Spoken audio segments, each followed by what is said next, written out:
We did see a report come from the IMF, that is the International Monetary Organization, yesterday reviewing key macroeconomic trends in Nigeria lately. It's targeting at educating, or should I say informing Nigeria towards growing its economy to attract foreign direct investment.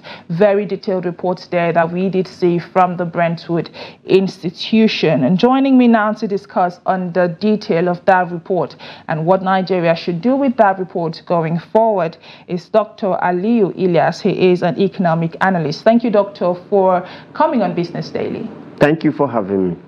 Doctor, having gone through that report and what you've seen come, the recommendations from the IMF for Nigeria, like I said, to enhance the Nigerian business environment, what is your general overview or general approach to all of the recommendations that we saw from the IMF yesterday?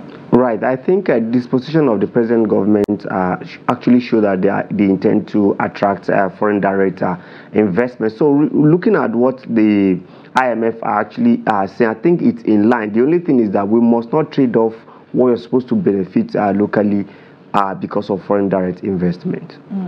But looking at every of the should I say the specific areas now, because the IMF did touch on taxation, did touch on agriculture, that's food security, also did touch on diverse issues across board. Which would you say was the most, in order of importance now, which would you say was the most important out of all?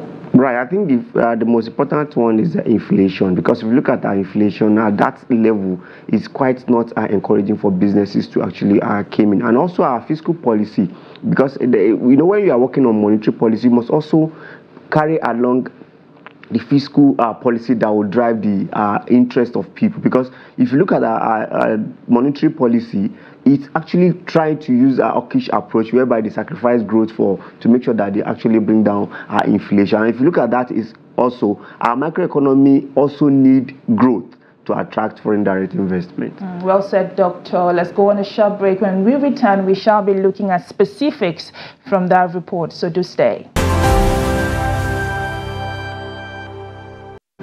And you're watching Business Daily, coming to you live on Trust TV. And before the break, we started a conversation on the Article 4 consultation report from the IMF, which was released yesterday. I still have my guest with me. He is Dr.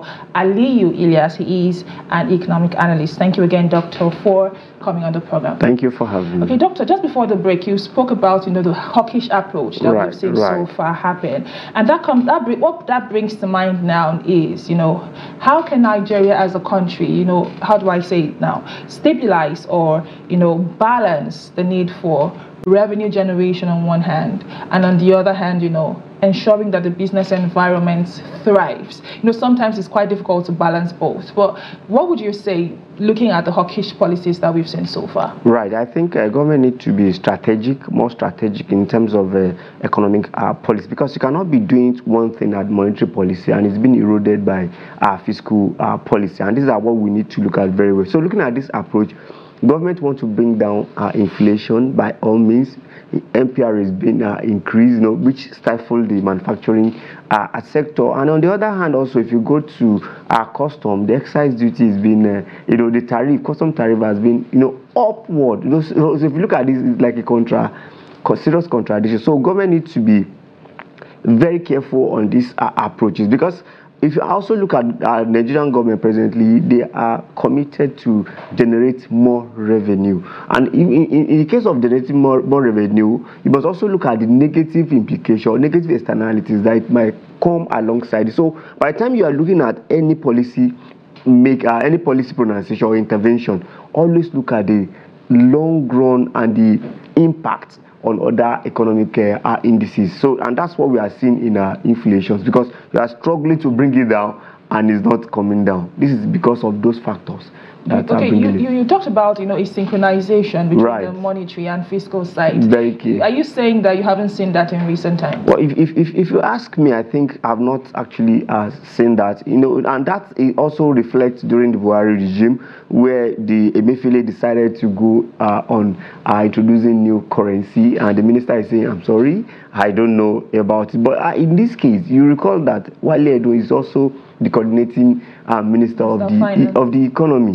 So I think it should just come on board and look at, because it cannot be, for me, the level at which fiscal policy is also going, is not complementing what the monetary policy is trying to do. So what would you recommend at this point to create that balance that we talked about? I think first and foremost, the rate at which we are trying to generate more revenue, we need to look at this very well, because I can tell you that the day Mr. President became the president, that pronouncement that fuel subsidy is gone, is a fiscal policy. So most fiscal policy bringing out are not in tandem with what the monetary policy. Even the Cardoso also came out just recently that the approach of palliative is what is bringing about inflation, right? Do you see that statement, that the approach at which palliative is being given is bringing up inflation? That means they are not working together. So if you are trying to bring down inflation and the other fiscal policies making inflation to go up, that means there's a serious contradiction. So, and that's why we must always think through all this policy before implementing them. You talked about palliative, and that what comes to mind now is the IMF stance on social safety nets, which like we know is supposed to reduce poverty, but like you rightly stated, it may be on one hand reducing poverty and nipping it in the bud, but on the other hand we have seen a case of rising inflation at over 30%. Then what are the other measures that could be introduced towards addressing poverty and inequality at this point? Over time, let's even look at Fourth Republic. In this Fourth Republic, we have had like 5 poverty reduction programs from NAPEP, wealth creation, NSIP, which is a subsidy removal, which is UWIN. We have also seen NSIP itself. Now if we have seen Empower, we have seen Trader Money, we have seen it that they don't have direct impact on reducing poverty. So what do we now do? We have about 85% of Nigerians as MSME, right? And they also contribute over 50%. That means you have to go structurally and make sure you empower this sector, especially manufacturing sector as well, because this will bring about employment. And when there is employment, people will get busy and things start flowing. In fact, this foreign direct investment will come, because even those that are coming, you need MSME to also serve them.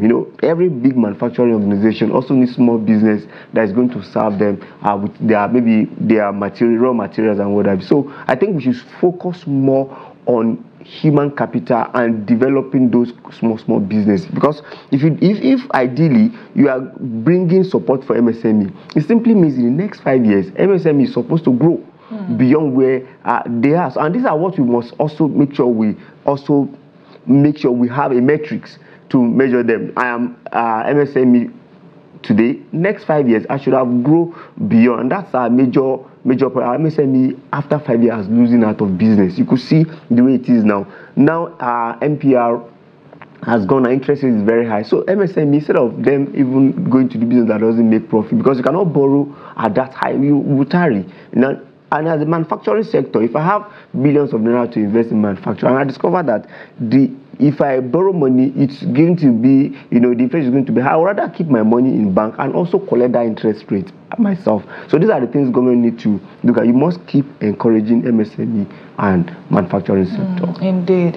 We need to, do the right things towards encouraging small and micro enterprises. After all, they say they are the bedrock or the backbone of the Nigerian economy. But moving away from that now, let's talk about the Nigerian tax system, because that was another area that the IMF, pointed towards, that is having an efficient tax system. And one thing that comes to mind when I have conversations with MSMEs is also in the area of multiple taxation, and this has gone on over time. What are your recommendations towards addressing that major challenge? I think during the campaign, President Bola Ahmed Tinubu made it clear that they are going to bring people that are not in the tax net into the tax net. They are going to expand taxation in Nigeria. So it doesn't come as a surprise to me. However, when you are looking at this tax, you must also look at the impact on the economy. Let's look at the recent levy, cybersecurity levy.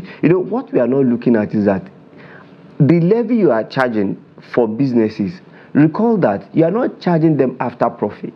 Is the total sum of money they are transfer. Look at that negative impact, because if you say it is after your profit, this is what you pay as a cybersecurity. It's pretty better compared to what. So if you look at taxation, we have not. I'm also waiting for. There's a special committee on tax harmonization. Right. I'm also waiting for their total report on which tax, because there's multiple taxation. It's clear. If you have business in a particular local government, federal will collect, state will collect, and local government will also collect in the same business. That becomes so difficult.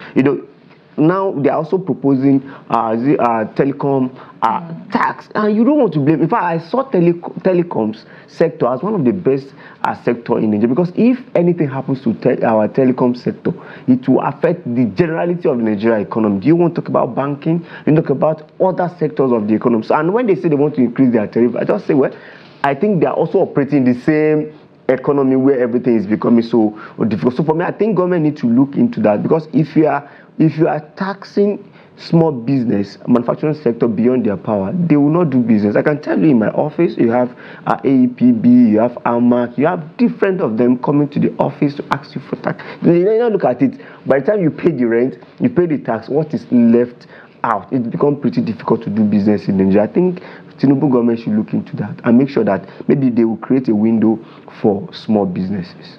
Doctor, you've touched on, some aspects that I am very, curious about. Talking about taxation, just I would say in the last quarter, we've seen quite a number of increase from tariffs, power tariffs, to now telecoms tariff, to the cybersecurity levy, even though there were a few, areas where you will not be charged the cybersecurity levy. But this applies to most transactions, especially the one from different banks or two different banks. So looking at all of this taxation, also talking about the high inflation and, all these things that Nigerians and the business environment is currently grappling with. How would you, say the Nigerian business environment is? Because the idea of this report from the IMF is, areas that should be addressed so as to attract foreign direct investment. So from the eye of an investor who is looking towards investing in Nigeria, what would you say the Nigerian business environment currently is like?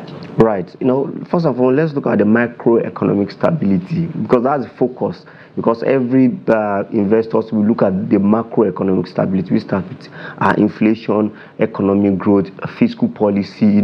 These are the things that, even unemployment level. So these are the things they actually look at. But going by the way of taxation itself. Now, if you look at the levy, the last levy introduced, they said, no, it's for major business. And in the electricity, they also say it's for band A. Right. So in the long run, the businesses that are taxed, where would they transfer those tax to? It's to the consumer in the long run. So if you still say it's only for band A, it's only for, you have exempt some people in cybersecurity, it's also going to shift, because in the long run, telcos will find way of transferring to the manufacturing sector will find way of, So for me, I think they should also consider a lot of things, because if you are looking at revenue generation and we are trading off a lot of things for the revenue generation, it becomes so serious. Look at a lot of companies in Nigeria. How many companies have come on board since this administration came on board? I can tell you a lot of companies that are out of Nigeria, GSK, just compare. I pray people don't fall sick. But the natural thing that must happen, you need to see how expensive drug is in Nigeria. And this is a factor that we need to consider. Most companies prefer to go to other countries that is closer to Nigeria. They get there, produce, and bring it back to Nigeria. Is that not funny? So we must make sure that there is serious manufacturing taking place in Nigeria. And this could only be achieved through a balanced and humane tax policy. Now we've talked about the balanced and humane tax policy, but beyond taxation, there are other, areas that need to be addressed as well. Right. But generally speaking, how do we overcome all of these challenges? Speaking about the macroeconomic indices that you've touched on, how do we overcome all of this? I think we have some legacy issue. One of the legacy issues is issue of insecurity. No matter how you go out of Nigeria to market Nigeria, no matter how you market Nigeria, if there is no security, no investor will come to a volatile area. We still have issue of oil theft. You know, that side is still there. We have issue of kidnapping. So we must look at security as a very important thing we must also look at. Then we must also look at production generally. How many textile companies have we introduced? You know, having other one going moribund. You know, you must look at if one of the presidential candidates then was saying that we'll do more of production, right? So we must start doing production. And how do we embark on production? Is by empowering small businesses and manufacturing sector. And that's why they become a critical player in the development of the Nigerian economy. And that's what IMF is actually saying, that you must make sure that investors, both local and foreign, have a good environment to operate. You've talked about security, which, like you rightly stated, you know, is a major challenge that ends up trickling down to every other sector, and even the oil sector, which is the major stay or a major revenue generating platform for Nigeria. So let's talk about, you know, short-term ways to address these problems and, you know, build resilience in the face of foreign investors and Nigerians as a whole. What would your recommendations be, you know, to proactively address these issues in the short term? Right. I think the first thing we must do, we must work on our supply chain, because, you know, if you look at supply chain, it's become a very critical area that we're not looking at. You recall the President declared state of emergency on food security, and if you look at the major cause of inflation, it's food inflation, which is about 40%, and the average is like 33. So these are what you must look. So government must come on board and make sure that it's quite they empower this sector of the economy. Recall that we are still battling with the issue of fuel subsidy removal, and that is triggering the inflation the more. If I have a produce in Bauchi and I want to take it to Abuja, it's not the cost of the produce that is a problem, it's the cost of transporting the produce itself. So it becomes a serious problem, and that's why I said focus on food supply chain, and I think we'll have a better Nigeria going forward. Well, with all you've said, when I look at, you know, if for instance you were given a canvas to paint a picture, it seems as though you would paint a very gory and sad picture at this point. I mean, considering all that you have said. Right.